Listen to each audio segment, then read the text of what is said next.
Di ba, scholarship, you have to maintain high grades. Dito, kahit bagsak ang quizzes, basta at the end of the SEM, ipasa lang niya. Basta pumasa, call siya. At ito ay no expiration. Yung anak ko, second year high school, tatanggapin na ba sa college? Hindi. Pero pag graduate niya, dahil no expiration, pwede niyang gamitin sa college. At ito po ay transferable. Iho, may edad na ako, alam nang tanggapin pa sa college. Pwede niyo ibigay sa inyong anak, sa inyong apo, dahil ito po ay transferable. Maganda ba? Maganda. Ito ang kapalit ng 7980. Sulit o sulit na sulit? Kaya pag-usapan natin, paano kumikita ng pera. Number 1, pwede kayo mag-retailing. Retail. Ano retail? Benta-benta. There are people who love selling. There are people who hate selling. Sa akin po, hindi nyo kailangan i-push. Ang sa akin lang, alam mo yun, believe ka lang sa produkto mo, ang daling benta. Katulad ko. Tuwing nasa labas ako, may dalang produkto. May dalang produkto.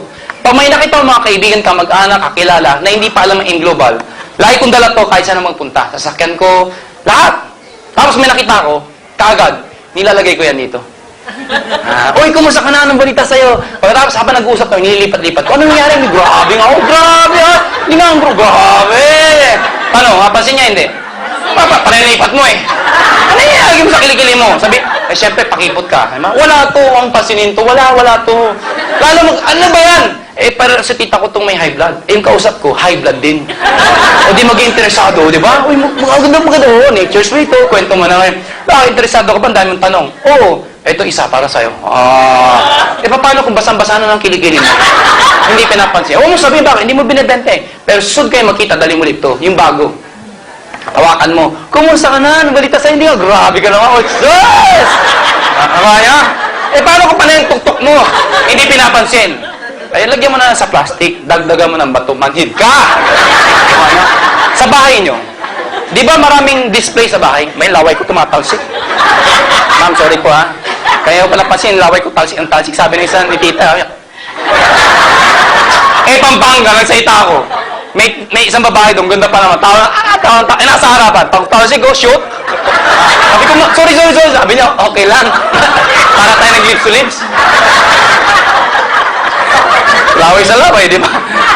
Ano sabi ko? Sa bahay nyo, di ba maraming display? Para saan display? Para mabisita, ang ganda ng bahay nyo. Gumagastos ka, hindi ka kumikita. Itago mo lahat ng display. Palitan mo ng mga ganito. Pag may bisita, ang dami ng box dito. Ano may mga box na yan? Hindi, kwento mo! Direct sales. Ano yung direct sales? Magbenta ka ng 7 o ng global package. Ito po yung global package. Ito po ay global package. Magbenta ka nito, tatanggap ka ng 500 pesos. Ano yung direct sales? Magbenta ko nito, ang hirap na ibenta niya. Hindi may sikreto. Simple lang, indirect selling. Ano gagawin mo? Imbitahin mo lang lahat ng kayo mo, kaibigan, kumare, kumpare, kakilala, kapitbahay, kamag-anak. Unahan ko na ho kayo. Hindi lahat na imbitahin nyo interesado. Mas marami yung ganito kaysa ganito. Normal po yun. Ang sa akin lang po, give everybody a chance. Nakuha nyo, huwag lang kayong emotional. Ano po yung emotional? Yung ba kasi ba't ang imbita? Ayaw mo? Ayaw mo rin? Ayaw nyo rin? Ayaw ko nang hirap! Ilan inimbita mo? 5? Dapat, dito, pag inimbita nyo, pag ayaw, okay lang. Katulad ko, inimbita ko, 247, marami konti. Dami. Lahat nakakilala ko, pati hindi ko kilala, inimbita ko. Good news po, ang dami nag-join. 26. And the rest said no. Number 3, ang malaking pera, yung number 3, matching bonus. Ano po yung matching bonus? Tatanggap kayo ng 1,500 every match. Our first marketing plan is this, the matching. Paano po ito? Ikaw to. Nag-imbita ka. Nag-join. May 500 pesos ka. Direct sales. Nakuha nyo? Nag-imbita ko yung kaibigan mo. May 500 ka ulit. Since meron kang match left and right, tatanggap ka ng additional 1,500. Ang tinanggap mo, 2,500. Ulitin ko. Nag-imbita ka ng isa. May 500 ka. Nag-imbita ko ng isa. 500. Pwede sabay. Pwede kinabukasan nyo isa. Pwedeng after 1 year. Bahala kailan mo iimbitahin nyo isa. Basta pag may isa, may 500 ka na, may 1,500 ka pa. Total of 2,500. Question, niloko ba yung dalawa? Hindi. Dahil nag-join sila, may package din sila na katulad sa'yo. May scholarship din siya. No expiration. Nakapagpa-check up din siya. May produkto rin siya. Insured din siya. Nakapag-open siya ng account. Nakuha niya? So, hindi mo sila niloko. Ngayon sabihin nyo sa akin, ganyan din yung iba eh. Ganyan din yung order. Ganyan yung power home. Yung naman yun ngayon. Power lab. Oh. Ngayon, tama, ganyan din yun. Saan nagkatalo? Simple lang ho, common sense. Ano yun? Nag-buy ka na 8,000. Ay, inuwi mong produkto 2,000. Ay, kung Moses, niloko ka.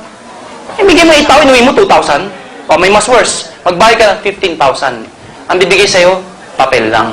O, pero natatawa tayo, pero ang dami nag-join. Bakit? Ang promise, pwede ka magkabahay. Sinong ayaw ng bahay sa loob ng 15,000? Ang dami nagbayad. There's enough money as an incentive, pambili mo ng bahay. Ito problema. Paano kung wala kayong maimbita? Babay ang 15,000. Dito, kahit wala kang maimbita, may scholarship ka. Nakapagpa-check up ka. Nakuha niyo? Hindi ka nalugi. Ngayon, pag ito nag-imbita, siya may 500. Ito nag-imbita, siya may 500. Ikaw, hindi mo kilala, hindi mo inimbita. Pero match, ikaw ay may 1,500. Lumalabas, basta left and right, basta may match ka, 1,500 ng 1,500 hanggang dulo yan. Nakuha nyo? Baka maluging kumpanya. Hindi ho. Kasi mayroong safety net. Hanggang 8 match ka lang or matches per cycle. 2 cycle per day. Which is equivalent to maximum of 16 matches per day. Teka, nalulito ako. Ano ibig sabihin yan? Layman's term. Hindi yan quota. Maximum ang tawag dyan. Yung binentahan mo dito ng global package at binentahan ng binentahan mo. Sa isang araw, ang bumili, 16. Sa kanan mo, yung binentahan mo at binenta din ang binentahan mo, 16 din ang bumili. Isang araw. Mahirap mangyari, pero nangyayari. Babayaran ka ng kumpanya up to 24,000 per day. Paano na-derive yan? Yung 1,500 times 16 na nagawa ng grupo mo at ikaw sa isang araw, 24,000 yun. May nagtanong sa akin, kung nagawa ko, dalawa lang. Di ba bayaran ka ng dalawa lang? Ang sasabi ko, yung maximum. Ano yung maximum? Pag may sumobra, isang araw, nagbenta pa rin. Pang 17. Yung 17, hindi na kayo babayaran. Nakuha nyo? Ang tawag doon, flash out. Kaya sikreto ng iba, kinakausap yung pang 17, pwede bang bukas na lang? Bukas, 1 to 16 ulit yun. Nakuha ninyo? 1 to 16 na 1 to 16. Ngayon, ito tanong ng iba. Oh, maganda nga to. Paano ko ito? Ang lakas mag-imbita. Ang lakas! Ito, ang bagal mag-imbita. Worse, hindi na nag-imbita. Make sense? O, diyan ang problema ng iba. Ang lakas ng grupo niya dito. Dito ang hina. Eh di, ito, walang kamatch iba dito. Kasi dito hindi nag-iimbita eh. Tama? Good news po. Nasagot namin yan. Ano yun?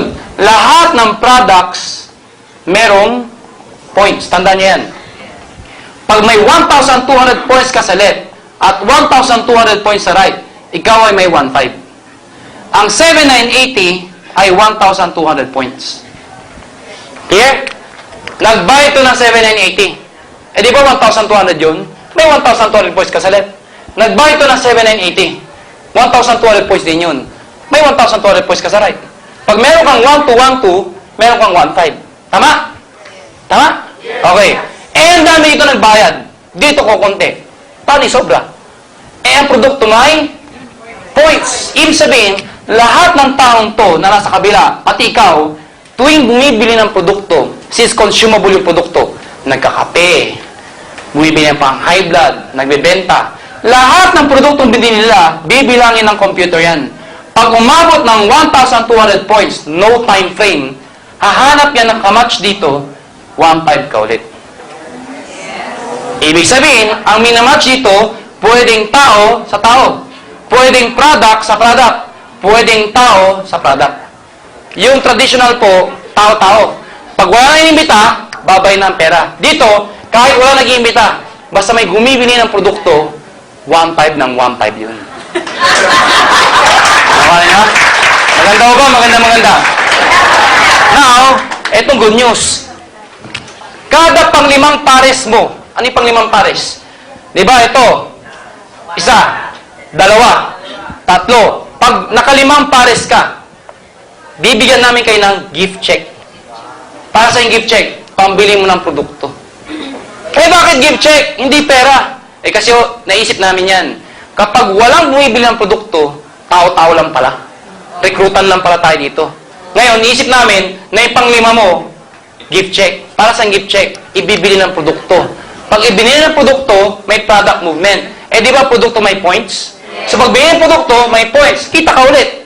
Imagine nyo to. Lahat ng tao sa ilalim mo, pag malaki na, every 5th nila,